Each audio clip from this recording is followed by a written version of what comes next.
Good afternoon. I'm Carol Clancy, Bureau Director of Special Education. Thank you for joining us today for the Special Education COVID-19 Mitigation Equity Grant presentation. Just a reminder that this guidance is not to be considered legal advice. If you need legal advice, please seek your solicitor. We certainly realize that this time of year typically is very busy, and trying to open school amidst a pandemic makes this extraordinary and even more difficult. So we do appreciate you set aside some time to watch this video. We think it's critical that all special education directors implementing the grant hear the same information regarding the programming aspect of the Special Education COVID-19 Mitigation Grant. On August 20th, 2020, LEAs in the Commonwealth were notified that the Special Education COVID-19 Impact Mitigation Grant will provide $15 million in fiscal support to LEAs. $10 million are from GEARS funds and $5 million are from IDEA funds. This presentation will consist of an overview of the intent of the grant, recommendations or ideas on how to implement the COVID Compensatory Services Systemic Plan, or ideas on how to enhance the remote services for students with disabilities. There will be a question and answer session followed by the first hour, and then there will be an e-grant process training that Del Hart will provide if you are unfamiliar with the e-grant process. As described in the grant application, there are two missions. The first is to improve the remote synchronous services for students with complex needs.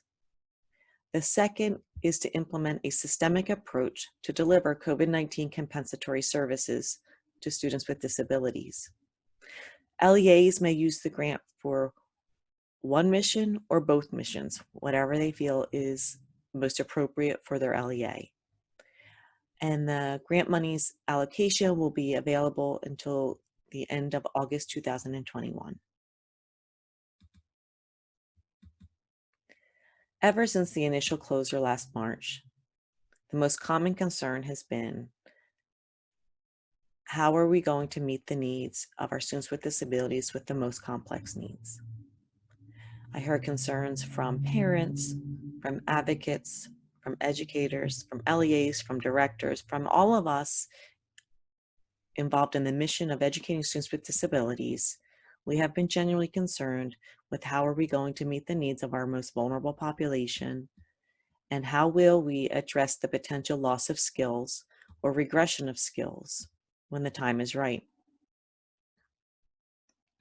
According to the United States Department of Education, March 12th, 2020 guidance, LEAs, in consultation with the IEP teams, must make individualized determination whether and to what extent compensatory services may be needed as a result of the extended school closure. Parents are a critical member of the IEP team and are to be included in this decision-making process.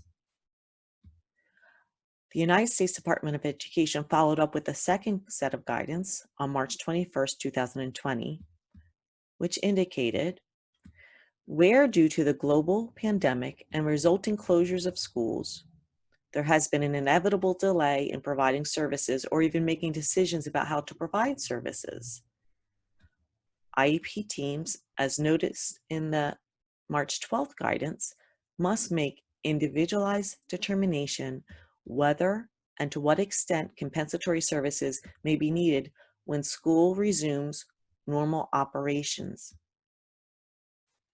With the combination of the school closures, the USDE guidance, and the continued impact of the COVID-19 pandemic, it places us all at this common point of trying to determine how to reduce the negative impact of the COVID-19 pandemic on our students with disabilities.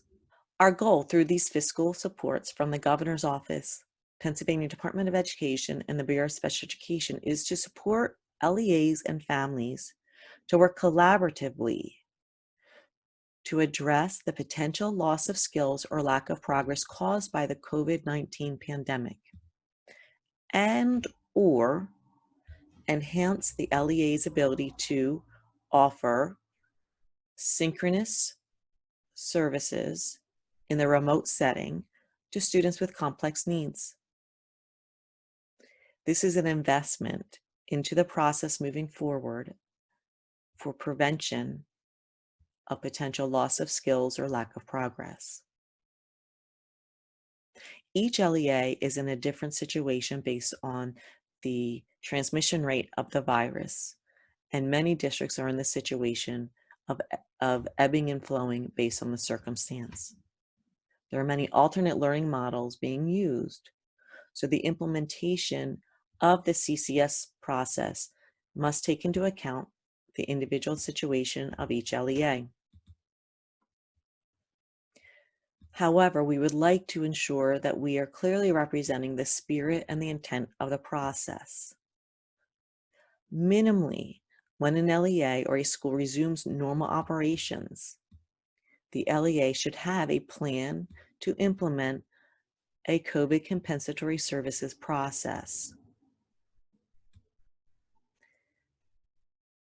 Based on a student's circumstance or a certain LEA circumstance, there could be situations currently when the process could start immediately or sooner. When I review the guidance, please hear the process and the intent, and understand that the timeline should start when the LEA is able to resume normal operations minimally, but could start sooner.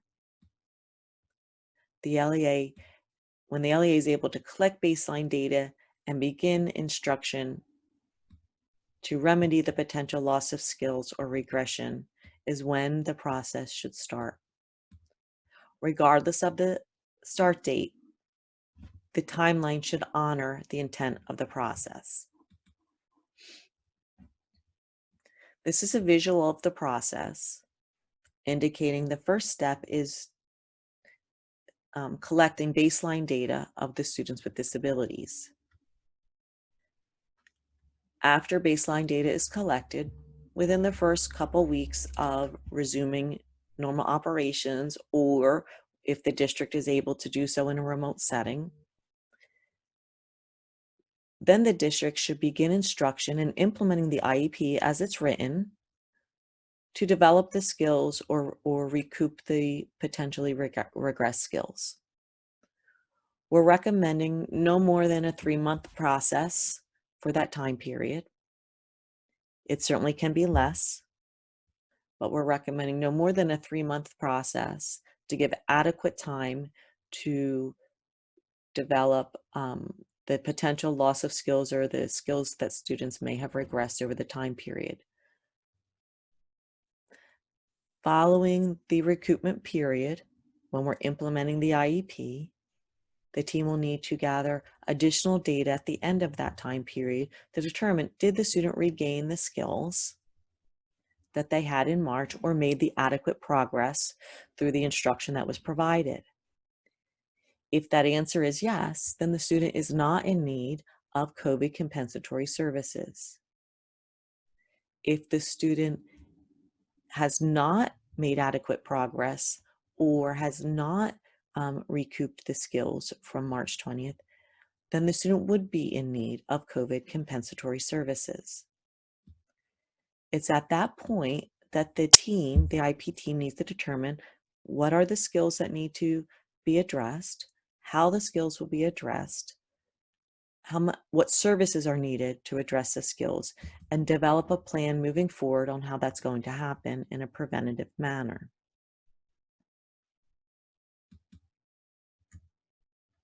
In summary, COVID compensatory services should not be an unfamiliar process for LEAs.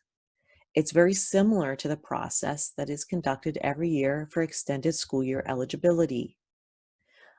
The differences are that we're expanding the time period of implementing the IEP to recoup skills based on the time period from March 20th until that time being longer. So we're giving a little bit longer period of time for that instruction to occur to develop the skills that may have regressed.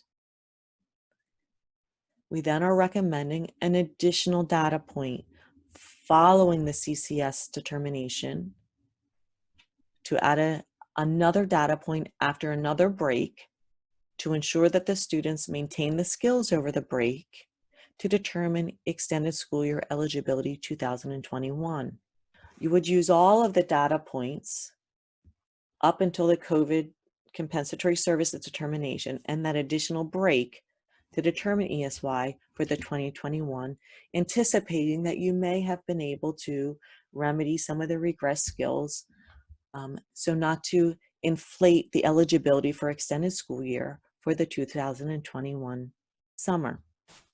It is quite possible that students might be eligible for extended school year as well as in need of COVID compensatory services. How LEAs work collaboratively with families during this time to set up a systemic approach to address the skill gap will support the students to make progress and reduce the impact of the COVID-19 pandemic. It will support LEAs to be preventative in supporting students to be made whole in the process of providing these services. It's critical that this process is implemented when the time is right, when the situation is right for the student and the LEA. For example, if a student receives speech and language services only, and the district is now able to provide synchronous virtual speech and language services when they may not have been able to in the last spring, it may be appropriate to start the CCS process now with that particular student. However, there could be other students with more complex needs that continue to have difficulty accessing the remote services in the same manner, that this process might need to be delayed until schools resume normal operations. It's an individual student decision and LEA decision based on each circumstance, but the decision should be made in collaboration with the families so everybody is aware of what's happening.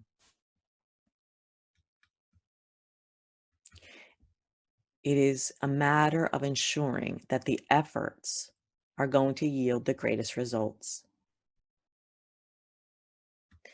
It is so critical that you're communicating with families regarding this process, what this process will look like in your district, and when the plan is to start the process with their particular child. We are all in the midst of unknown. Families are in an unknown. Districts are doing the best that they can to manage the ebb and flow of the changes based on the virus. So this uncertainty can create a lot of angst. So it's just important that the more knowledge we can provide for our families, the more that they can anticipate what will happen in the future, the more we can continue the spirit that Pennsylvania has embodied, which is a collaborative effort with our families, keeping these students with disabilities at the front of our conversation to ensure that we are working together to reduce the negative impact that the COVID-19 may have on them.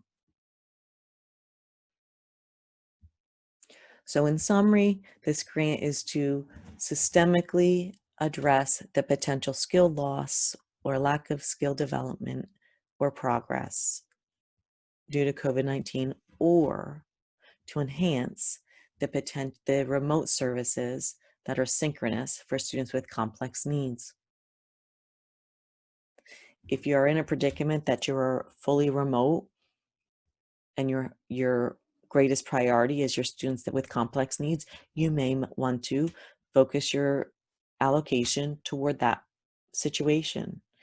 If you are in a situation where you are able to you resumed normal operations, or you have enhanced your synchronous virtual services in a way that makes sense, you may want to use your funds directed toward those efforts. Or you may be in a predicament to use the funds in both scenarios. Either way, the more we invest in these processes now, the better the outcomes can be for our students with disabilities. The second half of this presentation, the patent team will be providing ideas on what COVID compensatory services might look like for a district, some ideas on how to implement that. In addition, they will be presenting some creative ways to enhance the supports for students with complex needs that are in remote settings. If you have any questions, feel free to put them in the chat, and we will be back at the end of the patent presentation to field some of your questions. Good afternoon. My name is Kim Cole, and I'm an educational consultant out of the Patent East office. The next part of this presentation will provide considerations for implementation, an example action plan for determining COVID compensatory services, and ideas on what CCS might look like. As Carol mentioned, this should not be viewed as a new process. Communication is key in having districts and families working collaboratively. Families and relevant staff need to gain an understanding of COVID compensatory services, how eligibility is determined, and the plan for implementation.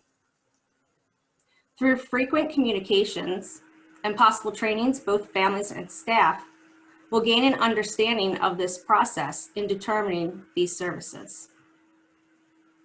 Staff may need training to ensure that they are collecting and analyzing the appropriate data. Additionally, communication to families from the child's teacher and/or related service provider will ensure families are a part of the discussion regarding COVID compensatory services. Now let's go through a sample action plan. It is important that staff understand how to utilize this action plan. So to reiterate, trainings may need to take place. With any plan, ensure staff is documenting the communication with families, including dates, times, and topic. If there were any actionable steps from the communication, this should also be documented.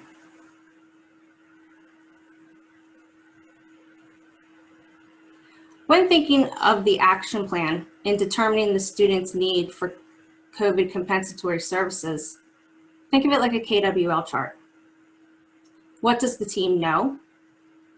What data does the team want to collect? And what has the team determined to move forward? For example, was there a loss of specific hours of instruction and/or related services? Is the team collecting data based on measurable goals like specific baseline data or other data collection points? By analyzing what the team knows and the data collected, the team can have an overall summary of the student's performance, and as a team, make determination if there's a need for CCS. If COVID compensatory services are deemed necessary, we want to document. We want to document specific compensatory services to be delivered, how the compensatory services will be delivered, and when the compensatory services will be delivered. The next few slides, I will go over some additional considerations. We want to make sure families understand what COVID compensatory services are and how we determine the need for these services. We will want to provide trainings to families regarding the platforms being used for instruction. This could be instruction in features in Google Classrooms, Microsoft Teams, Seesaw, Canvas, or any other technology tool being used. Some LEAs have created video tutorials and posted on their webpage or social media page. Teachers can create how-to videos and post on their webpage, or they can offer synchronous instruction given to parents via a virtual platform. Provide trainings to families to help support them in developing routines schedules, and social stories with their child. We want to ensure families understand how data is being collected and how the data is being used. Above all, be flexible, communicate, and create a partnership with families to strengthen the foundation. Another consideration is to collaborate with the IEU or neighboring districts. Can resources be pulled together to support COVID compensatory instruction? If there is a need to provide supports to students with autism and a neighboring district has the same need, staff, and resources to do this, share your resources and staff. This could look like busing students to a similar location to receive these services. Think about partnering with higher education. Those individuals who are working toward their certifications, like teachers, school psychologists, speech therapists, will need hours to receive their certification. Under the supervision of a certified professional, pre-service individuals can work with students. Not only is this a cost-effective way to provide COVID compensatory services, but it is supporting the overall system of education in Pennsylvania. Many schools already have extended learning programs. They may run before and after school. Could this be a way of providing COVID compensatory services to students? Are there teachers working or willing to come to school before or after school to provide these services? Another consideration is to offer services over the weekend. Consider extended summer learning programs. Could students participate in an extended summer learning opportunity not related to ESY to receive COVID compensatory services? This could take place before or after your actual ESY program.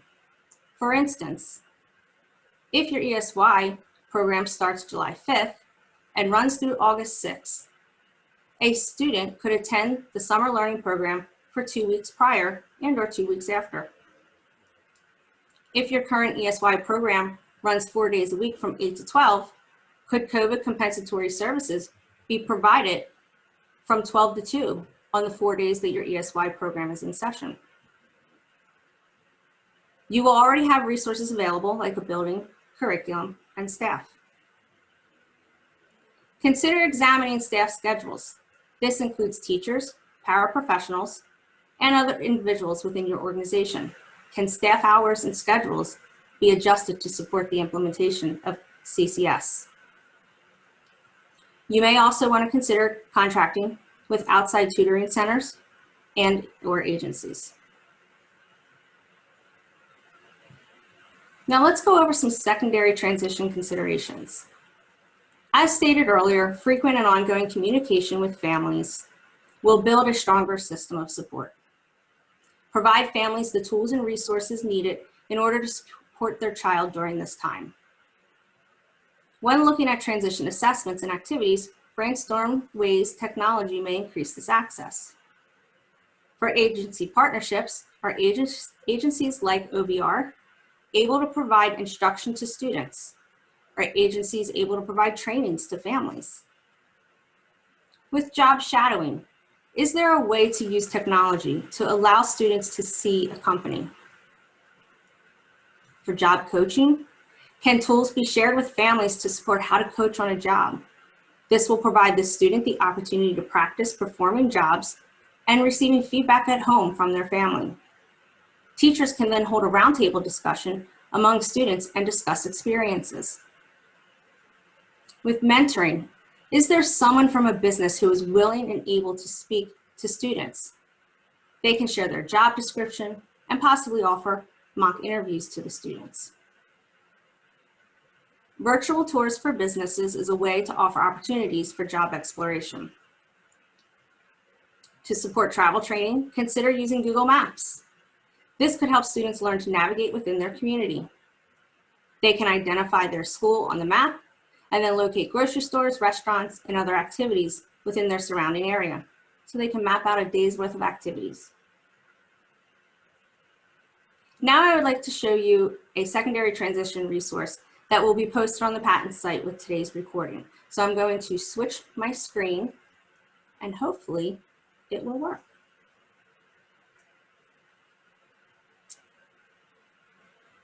I'm hoping we are all able to see this. So as you can see, this is a patent resource that was created when the school closures took place. And some of these resources are free and some of them are paid.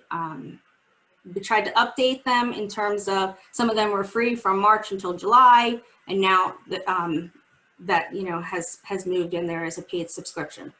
So we have free assessment tools, free goal setting tools, free progress monitoring tools, free home activities, some recorded webinars, and these might be helpful for training staff, and then other online community resources. So I'm going to try to show you just a couple before we move on. So the first one is the Path to Independence, mobile apps to support transition youth. When you go to this web page, over here is where you can download the apps, and we shall try it and see if it works. So this was from the Pacer Center, and what I really like about this is how it breaks the apps into categories. So we have exploring college and career pathways, finding and getting a job, vocational support, independent living, executive functioning, and reading, writing, and note-taking support. So this might be something that you can pass on to your transition coordinator to help your teachers. And I'm back now, hopefully, to our document. And another one that I like is the Career Matchmaker. We know students don't, they might not have an idea of what they are interested in doing. So this is a free match your skills to a career. Students can take this, and then you can have information for developing IEPs. And what you're doing through all of this is you're moving students toward achieving those post-secondary goals. So for transportation, LEAs are strongly advised to consider including transportation in COVID compensatory services, since it's safe and it's reliable, and it will increase student access. Once COVID compensatory services have been determined, it is important to consider data collection. Both families and staff will need to know the frequency of data collection, when it will be shared with families, and how IEP teams will determine if the lost skills have been recouped. It is important to document CCS, and the current guidance is to issue a NORA PWN for this documentation. Now, I will turn the presentation over to my colleague.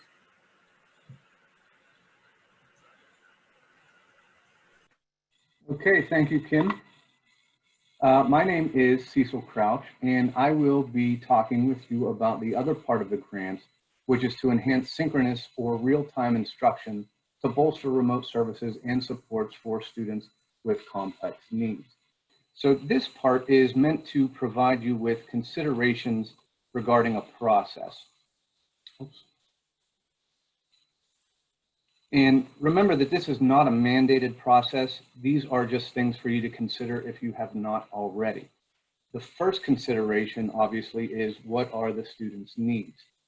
Remember that the purpose of the actions associated with this grant is to provide a good faith effort to meet the needs of students whose needs may not have been met due to the fallout from the pandemic. And with that, family communication and engagement is probably more important than ever.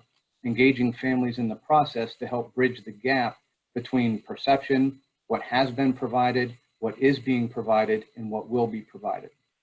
That being said, with regard to enhancing synchronous instruction to bolster remote services for our students with complex needs, if you haven't already, you may want to consider polling the families of students with complex needs in your LEA to determine the barriers that they have encountered since March and learning their perceptions about what has and has not been provided and how effective it's been. And this will help you determine some action steps moving forward. In addition to input from the family, the input from members of the student's school-based IEP team will also be helpful to determine what has worked what has not worked, and what should be considered moving forward to better meet the needs of the students. And in addition to any anecdotal information, the IEP team will obviously need to take a look at what is currently in student IEPs, what has been provided and what hasn't, what areas may need to be looked at again because progress has stalled.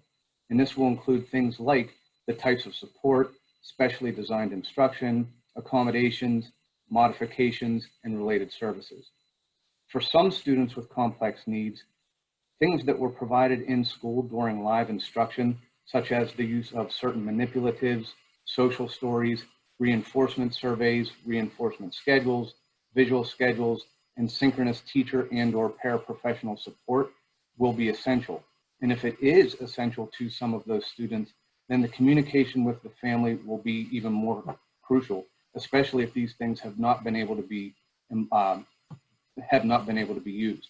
It also may be that the family will need some instruction on these things, which I'll come back to shortly.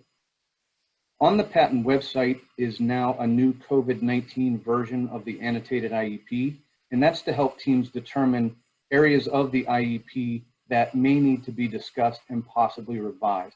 And I'll show you where to find that in a few minutes. Okay, so once you know exactly what the needs are, you'll be better suited to take stock of what you already have at your disposal to meet those needs, which will help determine what other options you may need to consider. And this includes things such as scheduled and/or on-demand phone conversations with the students and staff, scheduled and/or on-demand virtual meetings or virtual instruction.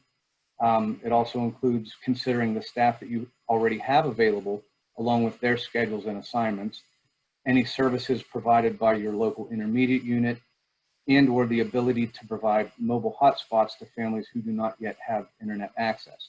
And of course, any transportation needs of students, and that's if you're able to provide instruction in person. And along those lines with in-person instruction, you'll also maybe want to consider the potential of other ways that you may be able to provide in-person instruction, which could possibly include the availability of outdoor instructional areas and use of alternative sites and spaces, or even the use of other service providers who are already going into homes, and whether it be now or later when your region is able to open up more. And all of this will help determine what training and/or supports the staff and families may need. The first bullet on the slide is staffing needs.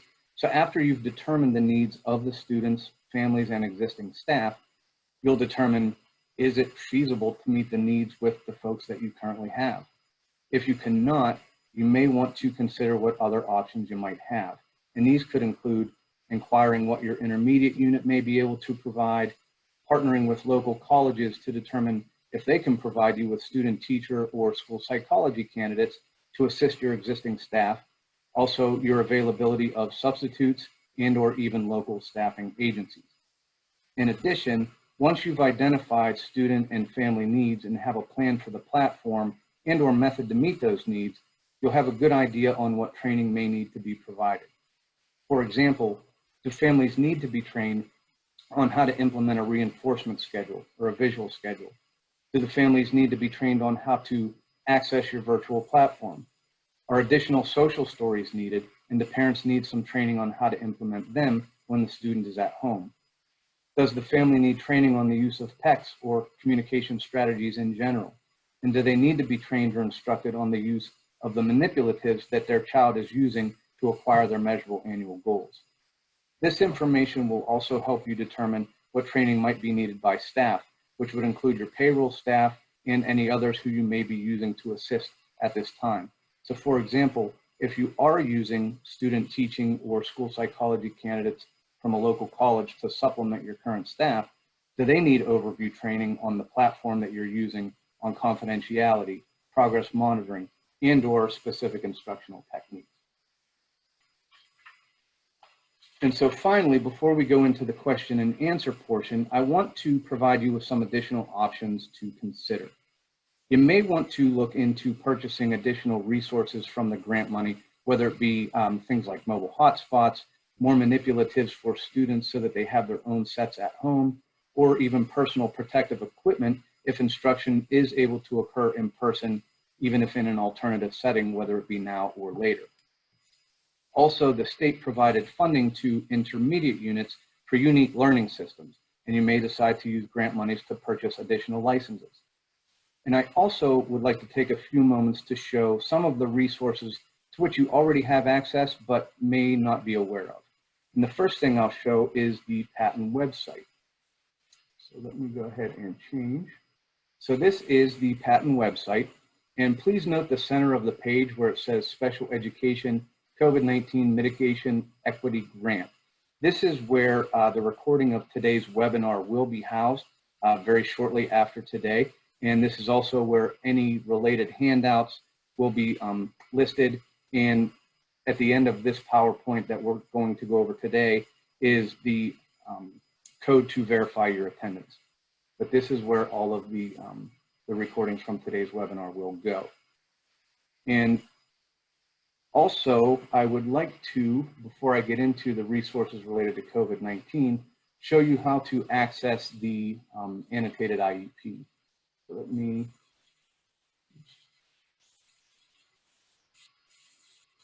so on the patent website, up at the top right-hand side, you can see where it says legal. And the second to last one is the special education forms. When you click on that, for our purposes today, we would want to click on the far left option, which is school age special education forms. And there's one additional click. And once this comes up, there's a filter screen. Right now, we don't have to use that because the first thing that pops up is the annotated IEP with COVID-19 guidance. Before I show that, though, I do want to point out, if you are looking for forms in the future, please know that you can filter it by infant, toddler, preschool, and school age. But then also, if you have families who speak languages other than English, these are all of the different languages that our special education forms are available in. Just wanted to quickly show that. So now to the annotated IEP. So you'll see that it looks pretty much exactly like our current annotated IEP. The difference will be when you scroll down, you'll see areas that are highlighted in yellow and that say COVID-19 guidance. And so throughout this document are these highlighted areas. And these areas are just meant to be considerations for the IEP team with regard to remote or hybrid learning that you may want to consider. So now back to the patent website, and I'll go back to the home page. This. And again, here's where the recording for today's webinar will go. And to the right, you'll see where it says COVID-19 pandemic support for education. And if you click on that little button, this will pull up. And before I start showing all of these resources, please know that we fully realize that there are many, many resources listed on this website, and it may not always be easy for you to find what it is you're looking for. However, please know that you are absolutely always welcome to contact your local patent office, and one of us will be happy to help you find what it is you're looking for. So in this website, when I click and scroll down, you'll see there is another area where today's recording will be. And then there is a new website posted here, the Patent Family Resources for Students with Complex Learning Needs, which I will show more of in a little bit. But if I scroll down, you'll see that there are a number of resources listed. And while we're here, I would like to point out one of those, which is the Include Me COVID-19 response. So if I open that, you can see that there are office hours available, and these are intended to provide real-time technical assistance to anyone who would like it. And as I scroll just in this one area, you can see that there are many resources listed. But the one that I want to make sure that I share with you is at the bottom, which is resources for progress monitoring in a virtual session. So I'm going to go ahead and open that up, and you can see that there is information to be considered with regard to monitoring progress. And as I scroll down, you can see that there are free resources listed, direct behavior ratings, and fee-based resources. So I'm going to go back to the patent website. And I'm going to always come back to this home page to make sure that you're able to find where we're going. So again, home page, on the right, COVID-19 pandemic support for education, and underneath that is the button. And this time I will scroll down past the resources to get to the patent initiatives. Something to keep in mind is that ever since March and the school closures, the patent initiatives have been busy putting together supports for remote learning situations. And these links here are what house all of those resources that each initiative has been putting together. And just to kind of show one example, I will click on the autism link. And once here, I will click on supports for educators. And you can see that, again, there is information on office hours, which is going to be common to each initiative area. And you can see that there are pre-recorded trainings, and then there are various resources listed. And one of those is this startup reminders and guidelines for autism support classrooms, which when I open, you can see that it is just a whole host of information to be considered for the opening of autism support classrooms for the beginning of the year, especially for those students who have been out of school for a prolonged period of time. I will close this. I will go back to the main page so we all know where we're going. So again, this is the patent homepage. And again, I'm going to go to resources for families, students, and educators. And this time I will scroll down past the resources and to the very bottom of the patent initiative resources. And I'm going to click on students with significant cognitive disabilities.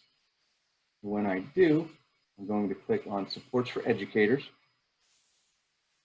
And again, you'll see that there are office hours available. There are pre-recorded trainings. And then there are resources. And the one that I would like to spend some additional time with you on is the new Patent Family Resources website for complex learners. So I'll go ahead and open that. And right away, you can see there is a big blue ribbon that lists when new content has been added. This is a living website, and as new resources become available, it's added to the site. So if you've checked this website in the past and you've come back to it, you'll be able to tell right away if new content has been added. But in general, what I would like to show you is how it's broken up into different categories. So we have a section for adapted PE, recreation and leisure, AT and communication, math, reading and writing, schedules, science, sensory impairments, and supports for families. Just to give a couple of examples, I'll open up sensory impairments. And you can see that it's listed by visual impairment, deaf, hard of hearing, and deaf blind. I will go ahead and click on deaf, hard of hearing. And when I do, you can see that resources are categorized by accessibility, at-home activities, and tips for educators. So now I'll go back to the main page of this website, and I want to briefly show you what's available under schedules. So it's broken up into two categories, sample schedules and schedule resources. I'll click on sample schedules to show you what's here. The first thing that comes up is a link to even more schedules, and that's by the University of Kansas. But if you scroll down, you can see samples of various visual schedules. This one is for preparation for school, so getting ready for school in the morning. This one is a sample for during school time. There is a sample of a reinforcement visual schedule, a sample of prompts that families may need to access at home. Then there is, if it's a full remote learning day, there is a list of a complete schedule for the day. And if this is the case for remote learning and families need some additional support, right under it is the same exact schedule, but with additional information, which includes things like limiting the use of verbals when working with your child if needed. And then for each of these areas, like morning, meeting, break, reading, it lists what is going to be included in that portion of the day. So even if you're providing synchronous instruction to students with complex learning needs at home, this would still be something that would assist the parents in at least knowing what the student is learning and when might be appropriate for them to prompt their student to help keep them engaged in the learning that's occurring. So now I will go back, and this time I will open up the schedule resources. And you can see that there are some additional links. There's a resource of, or I'm sorry, a schedule resource for determining which schedules may be appropriate for individual students. And then there are a couple things listed here that I'd like to show. Excuse me, Billy's remote learning profile. Here's a sample social schedule for learning at home. And obviously, if a student is in a hybrid situation, it may be appropriate to use a social story for that as well. And then there are some general tips for working with a student at home, and then an Easter seals document. So what I would like to show you are two of these. And the first one would be the remote learning profile. And you may or may not need something like this depending on how your synchronous instruction is being provided to students with complex learning needs while they're in remote settings. But this might be something to consider, at least in some way or fashion. But this is just simply a PowerPoint presentation that's shared with families. And when you go through the slides, each slide lists each of the students' goals. So this one here is a sample math goal, what the student is currently working on, any materials that are needed to practice towards that annual goal, and then how to use those materials to practice the skills. And then information about how data is collected. And then there is a link to get a data sheet. And so this kind of goes back to what we spoke about earlier, which is when you're providing information like this to families, this is a real nice example of when some quick tutorials may be needed by the family. So do they have the materials that are needed? Do they know how to use those materials? Do they know exactly what they're looking for if they are helping with data collection? And so in this learning profile, it goes through each of the students' goals and then lists the same kinds of things, the materials needed, how to work on it, and data collection. The next thing I'd like to show is this document that is also housed on our website, which is the Easter Seals School Closure Toolkit. And it provides a whole host of information. And if you blink your eye for just a second, you won't get dizzy. I will scroll down to kind of show the different kinds of resources that are in this document. So another area that may be really helpful for students who are learning at home and their families. So now I would like to go back to the Patton homepage. So we're back on the homepage. And what I'd like to make sure you're aware of now is the Patton short-term loan program. So if you're on the main page and you scroll down just a little bit, there's this white area, excuse me, and there is an area for short-term loan. And the short-term loan program allows you to borrow items for up to 6 weeks for free, and even the postage is paid for. And I'll scroll down so you can see some examples of items that can be loaned. So as you scroll down, there's a way to filter what it is you're looking for. So if you're filtering by assistive technology, the different categories are augmentative and alternative communication, blindness, visual impairment, computer access, deaf, hard of hearing, or deaf blind, switch access or environmental access, and technology for print, reading, and writing support. And just as an example, I will pull up AAC and click go. And you can see the different kinds of devices that are housed here that can be borrowed for up to 6 weeks to trial with a student. And you can see at the bottom, there are over 5 pages worth of devices available that can be borrowed, again, for up to 6 weeks at a time, absolutely for free.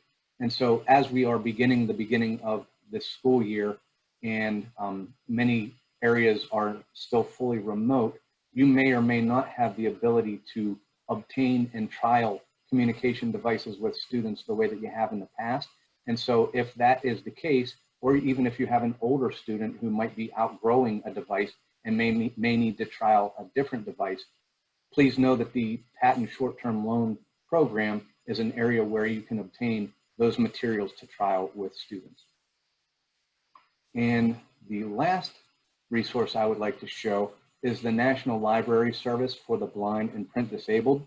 And this is a free Braille and talking book library service for people with temporary or permanent low vision, blindness, or physical disabilities that prevent them from reading or holding the printed page.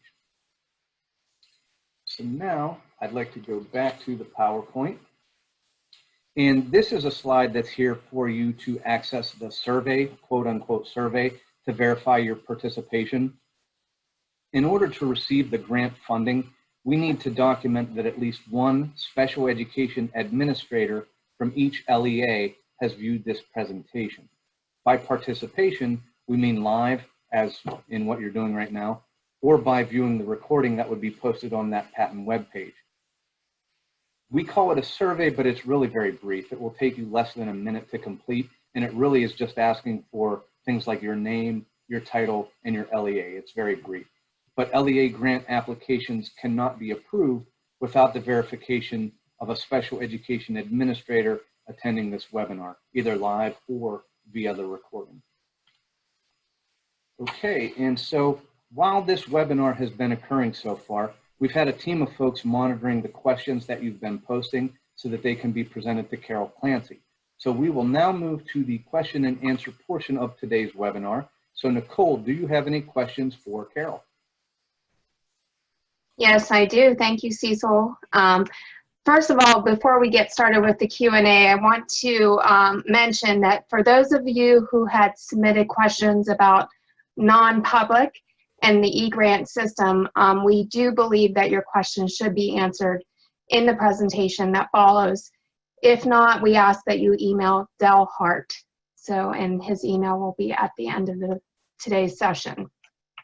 So our first question today for Carol is, are the COVID compensatory services only for students with IEPs? Yes, the COVID compensatory services process described today are for students that are eligible under IDEA.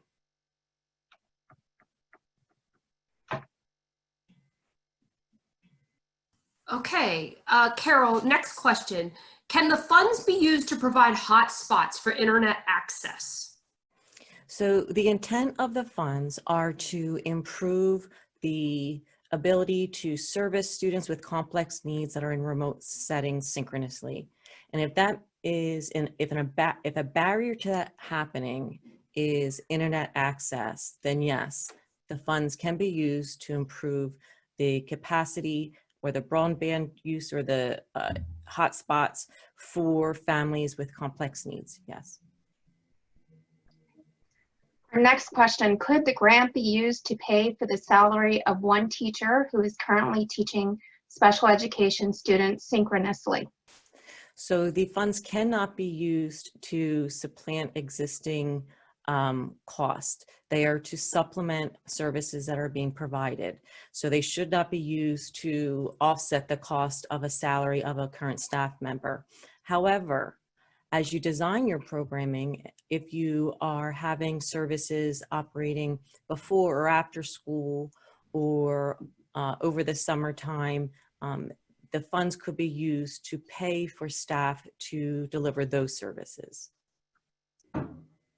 Next question, Carol. Should a prior written notice with the CCS data, be provided to every parent or each student in the district, or just those students who qualify for CCS? Yeah, that's a great question. The U.S. Department of Education has indicated in the guidance that I articulated early on in the presentation that every student with disabilities should be examined to see if they're eligible for compensatory services. So as a result, we would recommend that throughout the process, throughout the year, there is some form of conversation with every IEP team, whether the student is in need or is not in need of COVID compensatory services, and that conversation or determination is documented. We would recommend using prior written notice. Next question. Am I to understand that these services are to be provided using the COVID money we have already received, or is there additional funding on the way? Thank you. So as previously stated, the USTE is requiring all students with disabilities to be examined to see if this is a need. With that expectation, they did not necessarily attach funds to that requirement. However, anytime a student does not have access to FAPE, it's a process that needs to occur. In Pennsylvania, we recognize how vast this could be and feel that investment on the front of the concern can reduce costs on the long term. So with the governor's support through GEARS funds and the additional IDEA funds, we feel that this will help offset the costs and support the districts to put a plan in place to implement this for students internally, which will be a lot less costly than trying to implement it externally. Having said that, the GEARS funds and the IDEA funds through this grant may or may not cover the cost of this initiative. This is to offset the cost. Are there additional funds coming? We're waiting to see. We're waiting to see if anything comes from Congress, and we know this is a priority. So if the option is to provide additional funds, we will do so. But at this moment in time, there's no commitment to do so. Next question, Carol. Do charter schools qualify for this grant? Any LEA in Pennsylvania qualifies for the grant. We kept the funds as close to the students as possible. LEAs are responsible for FAPE.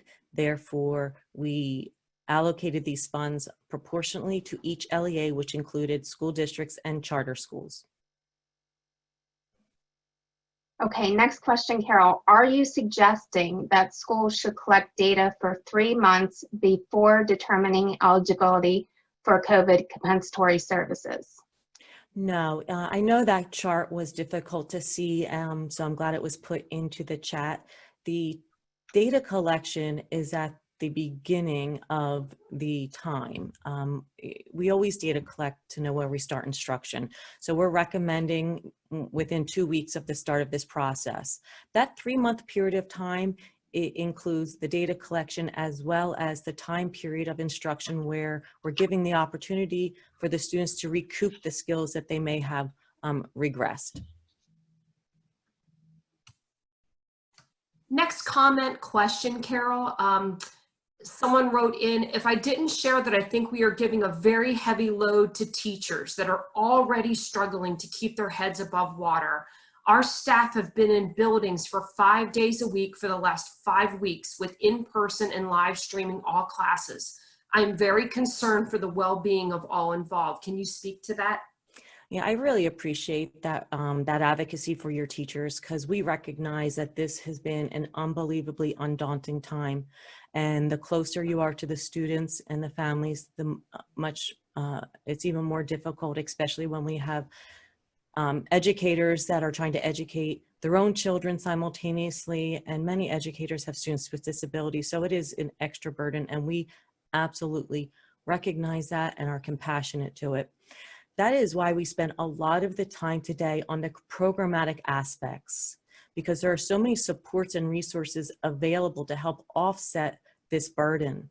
I wanted to make sure we responded to this question because we recognize it, and we are compassionate about our teachers and want to provide any support we can from the Bureau, but we would also hope that the leadership are as well supporting their staff. I just want to remind you of this process, or maybe conceptualize it a little bit different. So it is not viewed as an additional burden. So it's not viewed as an additional process. I think anything teachers are doing right now is a heavy lift. We are in a whole different environment trying to reestablish what public education is among a pandemic. So any action takes additional effort. But if we could conceptualize this process, that this is the instructional process. We gather data on our students to determine where we start instruction. We then instruct our students based on that data. And then we assess again to see if we're successful with our instruction. That is the process. It's that simple. All we're doing is using that data to make some determinations. to make the determination on whether the students have responded to the instruction in a way that they have recouped the skills that they regressed in, or whether they need additional instruction based on the data to continue to progress. So I think as leaders, it's how we message it to the field, how we message the mission, so that it does not feel like an additional act that they need to go through. This is the instructional process. It's just how we're using the data to make some decisions. It's important that it's just missioned in a way that it's received as positively as possible. At the Leadership Summit over the summertime, I emphasized critically how the number one thing we need to do as special ed leaders right now is lead our staff. It is difficult to be a special education leader in general. As I've said before, it's even more difficult now, but true leadership is not tested when things are running smoothly. A true leader's ability is when things are really rocky, and things are really rocky right now. But we need to support our staff, remove whatever barriers we can so they can focus on the instruction and the compliance requirements under IDEA. A leader needs to predict 3, 4, 5 steps ahead of this situation. We need to project the future. As special education leaders, we have to understand that how we choose to address the COVID compensatory services will determine long-term what efforts need to happen later on and what the expenses could be later on.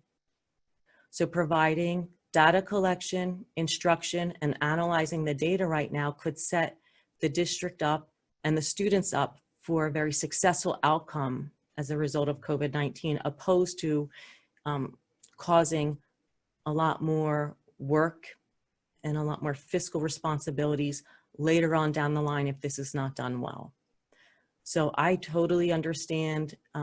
We talk as a team frequently about the educators in the field in all of everything that they are doing. They truly are amazing.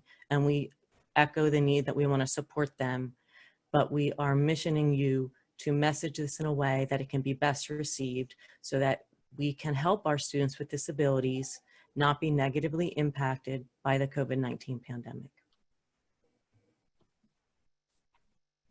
Okay, Carol, I have another question here. Are IUs who may be providing fair share classrooms for complex needs students eligible for the grant as well?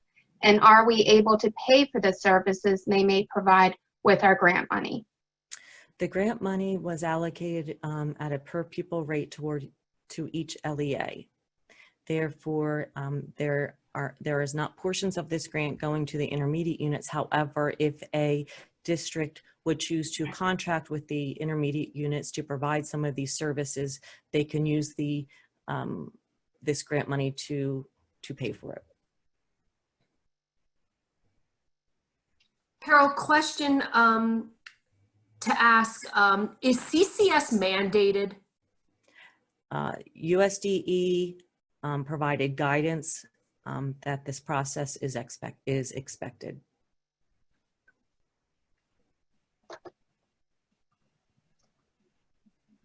Okay, I believe that wraps up our Q&A portion of today's session, and I do know that an FAQ is being prepared, so if your question did not get answered, I do know that there will be a follow-up in the form of a FAQ.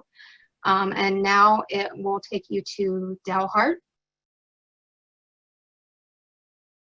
Hi, my name is Del Hart, and I'm here in Harrisburg at the Pennsylvania Department of Education to present a short training video to you concerning the COVID-19 Impact Mitigation Grant for Special Education.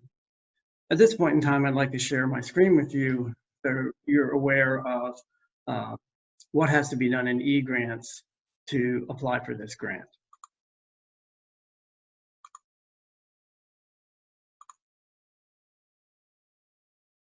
If you see, I'm logged into eGrants now, and when you get logged into eGrants, go up to the top of the page, choose 19 and 20 for the year. For program, select Division of Federal Programs, and you should be ready to go. 1920, Division of Federal Programs. Then you hover over Grant Management and choose Grant Applications.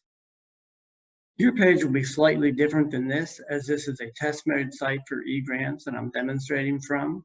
When you get to this page on your machine, you will have a little drop-down menu in the middle of the page that says By Grant. Click on the drop-down for By Grant. And when you do that, you will then go and select the Special Education COVID-19 Impact Mitigation Grant. For purposes of this training this afternoon, we're going to use the Abington School District because we have loaded that into the eGrant system.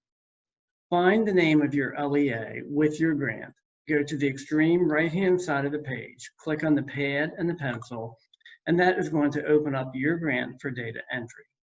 At the top of the page, to make sure everything is the way it should be, you should see the name of your LEA at the top. You should see the amount awarded to you, which is also the same amount that was on the PDE webpage. On the right-hand side, you should see where it says workflow step. For this particular case, since we're going to be putting in data, it says data entry. When you now look at the home page for your grant, you will see on the left-hand side some descriptors mentioned. Each of these descriptions have to be completed with all appropriate data before you're able to submit your grant. So let's begin with number 1, program description. What you need to do is read the information at the top as you go through. Then as you follow down through, you will see various pages or sections that must be done and entered with text before you're finished with the section. I had previously put in some information there. I'm just going to write text box in that text. That box will enlarge to take as much text or type as you want to put in it. Once you have answered all appropriate questions and you're finished with that section, go to the bottom of the page, click Save. After you click Save, you can then click Mark Complete. When you do that, the system will mark that section complete, and you see now beside program description a little check there. That means that everything is finished for that section. Not necessary to go back and check it, it's done. If for some reason you need to revise or edit the information in that section, you need to click on that section. Now when you scroll to the bottom of the page, you will see the system says Make in Process. Click Make in Process, and now it will be possible for you to make revisions to that section. If we hit the little home button here to take us back to the home page, you will see that the check is now removed from that section, meaning that you're able to put in more data. Go back and put in more data, revise it, hit Save, mark Complete, and the check will reappear. It's the same process for every section on the grant. When we go to the assurances, this is a section whereby there are, as you can see, a series of statements that you have to answer yes or no to assure the Department of Education that you're going to appropriately manage this grant. To appropriately manage the grant, all the boxes must be yes. You go down through, make them all yes, hit Save, mark Complete, and the section is finished. The third section is appropriate usage of funds. The same process applies. Read the information at the top. Tell us, by using these choices, the correct manner in which you're going to use the grant. If you pick books and periodicals, we'll then go down to the next section on this page, enter the name of your LEA. In the second part of this page, you will then pick the allowable usage of funds. Since you already marked books and periodicals at the top, you must choose that here. Then you will describe for us the way in which you're going to use the funding by using those books, etc., to manage this grant. When you're finished with the section, hit Save, mark Complete, and you may move on. We hit the Home button to go back to the home page. We go to the next section, non-public organizations. The very first thing it tells you at the top of the page is a little bit of information about non-public equitable services. Right after that, it says, if the funding for this program for your LEA is $1,710 or less, you may check the box and don't worry about completing the rest of the section. Or the next sentence, if you don't have any non-public schools within the attendance area of your LEA, you may click that box and you do not need to finish this section. If you have clicked either one of these boxes, you may go to the bottom of the page, hit save or click save, mark complete, you're finished with the section. If you did not click any of those two boxes, you now must finish this section. Answer these 3 questions that you see. Then after that, you must go down and figure up the equitable share calculation. I have already put in the name of Abington School District here, since that is the one that we're referring to. I've already entered their allocation. The only 2 boxes you must complete are the next 2. The system will automatically calculate the rest. So for instance, the total low-income public students, you might need to talk to the individual in your LEA that deals with Title I or federal programs. They would know the total low-income public students. Let's say pick 969, just as an example. Now you need the total low-income non-public students. Once again, you talk to your Title I or federal programs coordinator. Get that number from them. Let's say there are 6. For instance, that's all you have to enter. The only thing you might need to enter is the next box if there are any non-public administration costs. Frequently, there will not be. So let's just say there isn't any here, just as a means of an example. Do not worry about the other 2 boxes.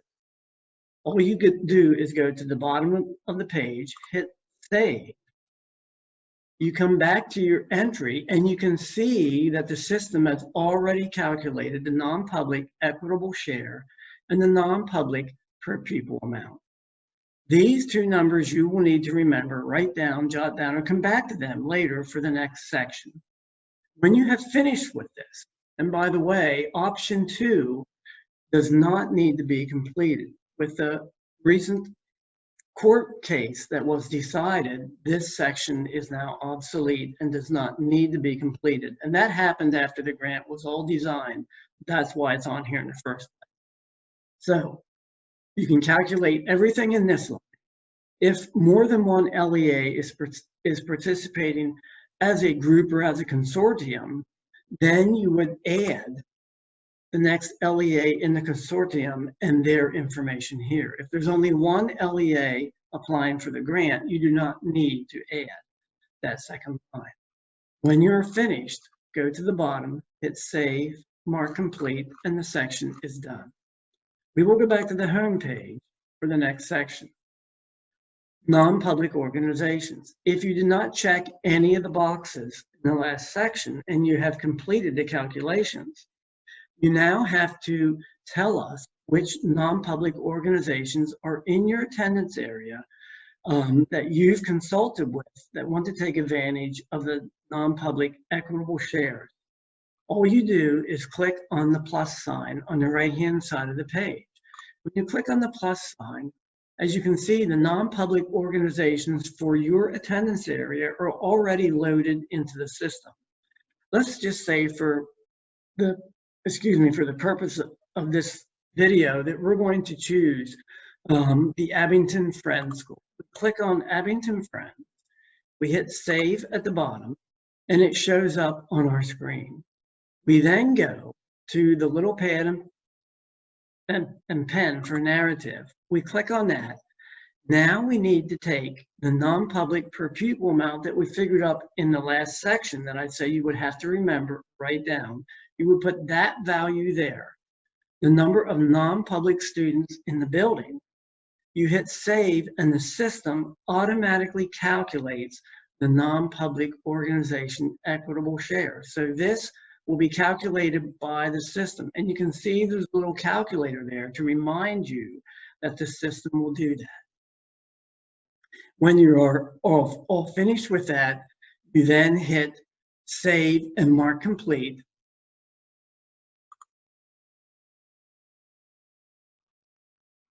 That will take you back to this page. And if you hit Save and Mark Complete on the Abington's Friends School page that we were just on, and that is all finished, then you would put a check here to indicate it was done. If you notice, the system is not allowing me to do that now because I didn't fill out that next page or that next screen. Mark that complete. When you have hit that as Mark Complete, you may check this box at the bottom as Mark Complete, and this system is already done.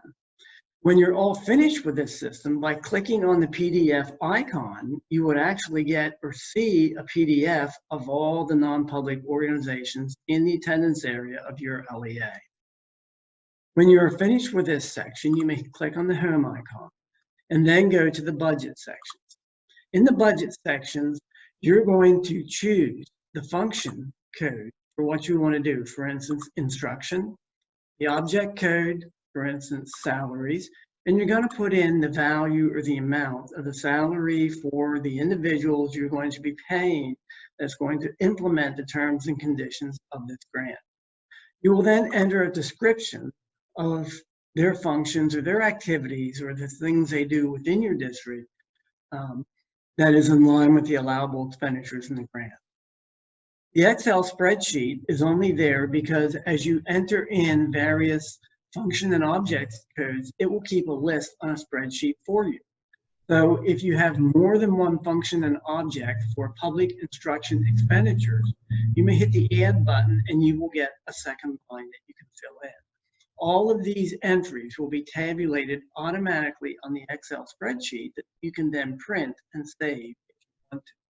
When this section is finished, you hit Save, Mark Complete, the section is done. Go back to the home page, and you will do the same thing for non-public instruction expenditures.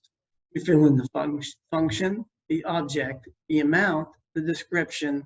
If you have more than one expense for this section, you will hit Add, and you see you have a second line that has appeared. If you by accident have hit Add and you don't need that second line, you may hit the X on the right-hand side, and that line will disappear. When you're all finished with this section data entry, you may hit Save, Mark Complete. The section is finished. We go back to the next section, public support and non-instructional expenditures. And the same thing is done here as in all the other ones. You choose a function, you choose an object, you put in the dollar amount, description, and you're all finished for that entry.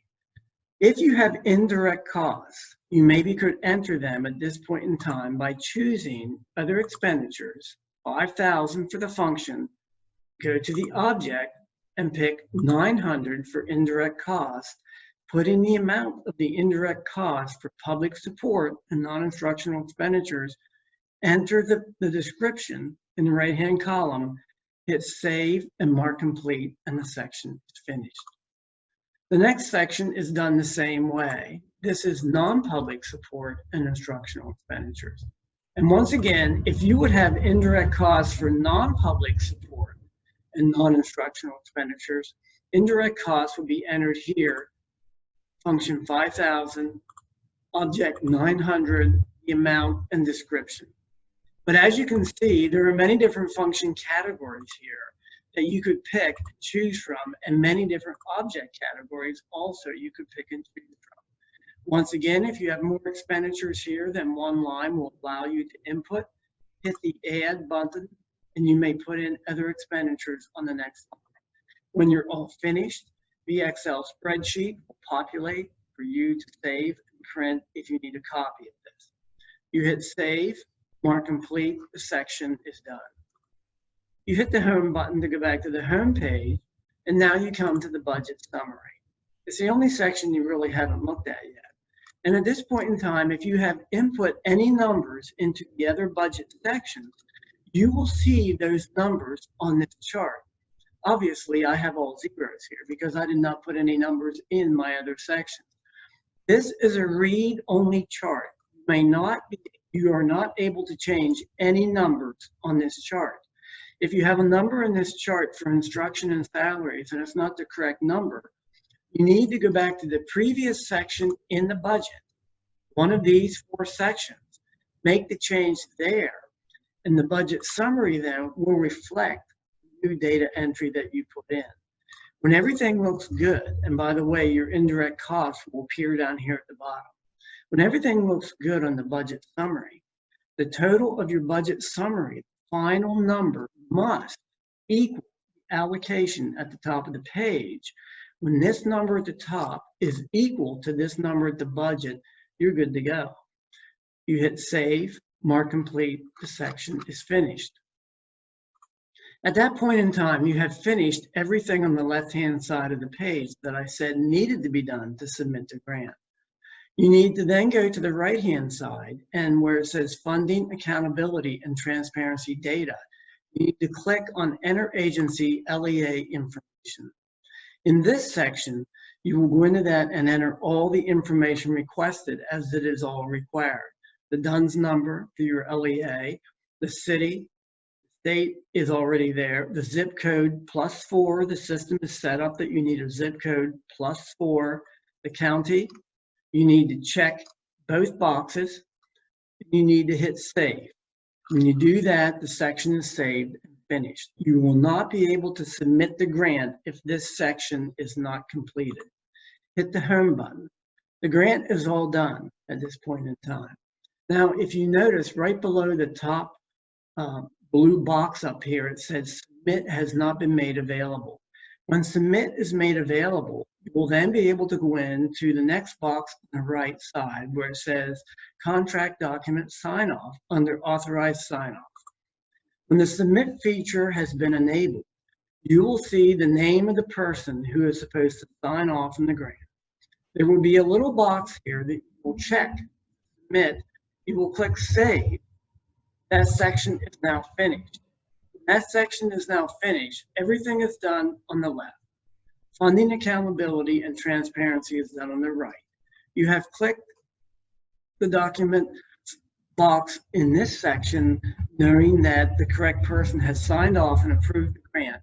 Everything is finished. At the bottom of the page now, when submit has been enabled, there will be a little box down here that says complete step and submit. Click on those boxes and your grant will be submitted to the Department of Education. When that happens, the workflow step at the top should say that it's been signed and submitted to Department of Ed. When that happens, it will show up in our workforce queue at Department of Ed, and we will be able to review the grant. That, in a nutshell, is how the COVID-19 impact mitigation grant should be worked on. Data entry should be processed in the correct manner in which the grant should be handled for you to apply. If you have any questions on the grant, please reach out to me. My email was on the original email that came to you, notifying you of the award that the LEA has received. I'm very happy to take your questions, and I'm always here to make life easier for you if I can. We're very pleased and glad that your LEA has received these funds from the federal government and from the Bureau of Special Ed. We will do whatever we can to make sure that everything goes right and that you can serve the students in your LEA better as this year progresses. Best wishes, and we hope you have a great year. Hello, I'm Susan McCrone, Division Chief of Federal Programs, and I'm going to go over some non-public requirements for the Special Education COVID-19 Mitigation Grant. Your Special Education COVID-19 Mitigation Grants are funded by GEAR funds, which are the Governor's Emergency Education Relief Funds, which are also under the CARES Act. Your ESSER fund grants were funded under the CARES Act as well.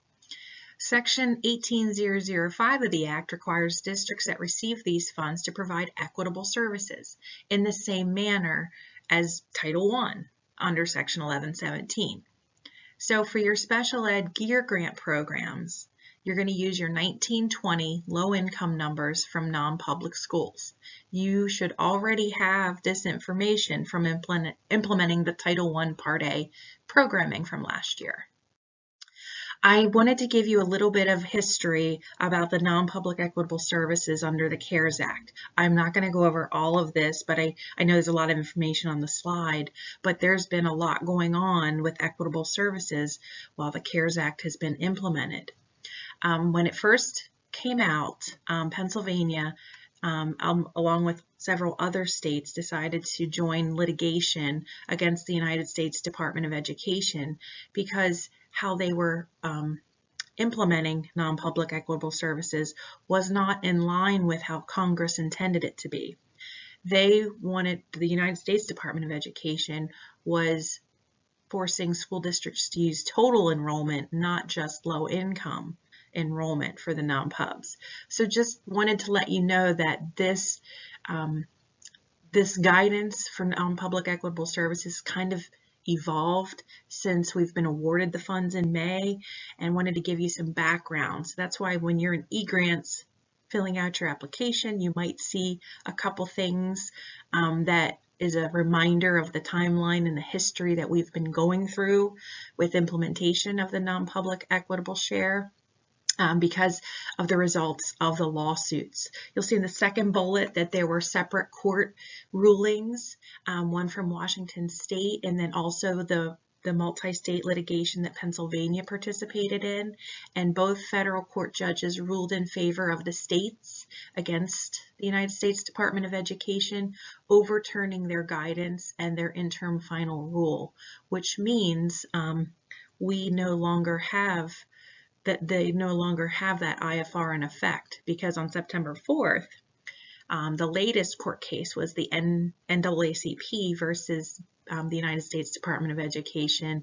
The U.S. District Court found that the IFR was unlawful, so it's no longer in effect. So just wanted to give you the history of where we've come and why our guidance has changed.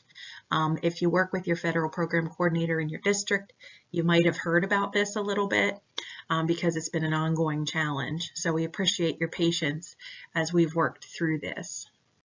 All right, just want to reiterate that your non-public equitable services programming for the non-public students are the same under the special ed gear grant as it is for the public schools. So during consultation, anything under those 12 allowable areas on the affirmation form are allowable for the non-public schools and students. So you're going to work through that through consultation and talk about what kind of services, programming, or maybe a lot of non-public schools are looking at protective equipment or maybe some cleaning supplies and disinfectants. So if you want to contract for services, what you consult on would be outlined in the contract and then be invoiced for afterwards. So to continue along those lines, you as a district may provide services directly, or you may contract with a public or private entity. Many districts contract with an IU to provide the services, which is very common, but please remember, districts do administer and maintain control of the funds. We have a saying, we never cut checks to non-pubs. There is some instances where it is okay under the CARES Act after consultation if it's for some cleaning supplies or things like that, where it is a consumable for the safety of students and the safety of staff and cleaning because of the pandemic. Otherwise, if it's materials, equipment, or property, Chromebooks, things like that, if the district purchases those pieces of equipment, the district will retain ownership. Okay, so please remember that that would be your property. This slide provides an overview of your affirmation form. When you consult, the non-pubs are asked to sign an affirmation form, and that is required by law. The affirmation form confirms that or affirms that the consultation has taken place. If a non-public representative refuses to sign off, which has gone on a bit this summer and fall because of the litigation and the uncertainty of how services and funding might look, please document that. If you do, and most of you will get a sign off, you're going to upload that into your special ed gear eGrants application area. So you're going to upload the sign off. If you don't have any participating non-public participants and students, you do not need an affirmation form. Okay. Last bullet there, please remember, if you do decide to contract out to provide services, you do need to follow procurement procedures that your district has. All right, I apologize, this is probably a little bit hard to see, but it is a screenshot from eGrants where you're in the application for the special ed gear grant, and it's first slide you'll come to. You'll get a little background there under the non-public equitable services. And if you please read this area, click here. If you have an amount of funding of $26,710 or less, you're going to click this non-public equitable services don't apply to you. And that's because you have a different funding source that's not gear funded, and the non-public equitable services do not apply. So that's the first thing.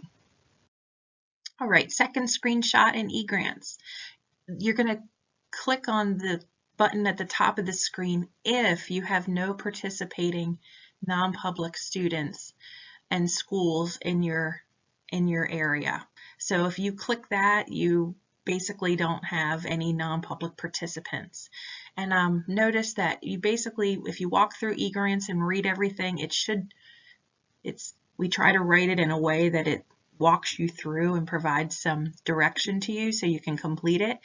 The next several questions are assurances, and then at the bottom you get some information about the litigation and some education on the timeline of what's been going on with equitable services. All right, another important screenshot from eGrants. This is where you determine your calculation for your per pupil amount for your non-publics. So in the chart here, you're going to enter the data for your district. Then you're going to enter the total number of low-income students enrolled in public schools, followed by the total number of low-income students enrolled in all non-public schools who wish to participate in the special ed gear program. And then you're going to get a per pupil amount. Pay attention here to option 2. This was before the IFR was overturned. Do not complete. This option 2 means nothing now, but because eGrants was already built, we could not delete it and remove it. So please just ignore that and do not complete as the directions say. And the bottom is where you upload your Gear Funds affirmation of consultation form. You upload the file and you've completed this page. And eGrants will let you know if there's any errors, but otherwise that will be how you calculate your non-public equitable share. After consulting, you'll determine how you're going to budget your non-public expenditures. You've already know how you're going to budget your public. So this is your public and non-public expenditures. So if it's going to be, here are your options. You have regular programming. So make sure that you identify how those expenditures will be captured. So with the CARES Act, there are expanded allowable uses. So please make sure that you budget the non-public expenditures based on the consultation that had taken place. All right, the next couple of slides go over the guidance that's been provided and the FAQs that PDE has shared with districts. So the next few slides will be focused on that. First and foremost, how are equitable services reservations calculated for special ed gear funds? Local non-public equitable shares for these grants should be based on 1920 enrollment of low-income students of non-public schools that participated in 1920 Title I-A programming. My advice is to talk to your federal program person that works on Title I in your district. They completed all this information for the ESSER Fund grant, so they have this information available. May non-public schools that did not participate in equitable services programming in 2019 participate now in the special ed gear grant? Yes. The CARES Act did not expressly exclude historically non-participating non-public schools. So you do want to reach out to any non-public school that didn't participate previously in your Title I programming from 2019-20. What should a school district do if a local non-public official refuses to sign the affirmation form? So as long as you're going through the process of timely and meaningful consultation and you've documented it, you can go ahead and submit your special ed gear application. Just please remember to compile the records and document that consultation has occurred and that you've made attempts to try to get the affirmation form signed. What steps should a district take in planning for equitable services programming? After consultation, a district should decide if they're going to provide the services, materials, supplies on their own, or if they're going to contract with another entity, private or public. If you do contract for services, you do have to follow your district's procurement procedures. Are the same allowable uses of ESSER funds applied to equitable services funds? Yes. Under special ed gear grants, spending by public schools and services provided to non-public schools are governed by the same allowability. And on the other hand, the non-public schools do not have to use these funds for special education services. Another piece of information, you can review Secretary Rivera's May 4th communication. It's embedded in this slide, and also review your affirmation form. They are outlined, the Big 12 allowable uses are outlined on that form as well. Thank you very much for your attention and for your participation in the equitable services portion of the presentation. I know this is a challenging time, and I know this is new for many of you to complete, so please know there is support, and I'm hoping that this presentation helps clarify some of the questions that you might have. So good luck, and I hope you have a great school year. Okay, at this time, we would like to thank everyone for their participation in today's webinar. In wrapping up, we'd like to remind you that there will be a follow-up FAQ.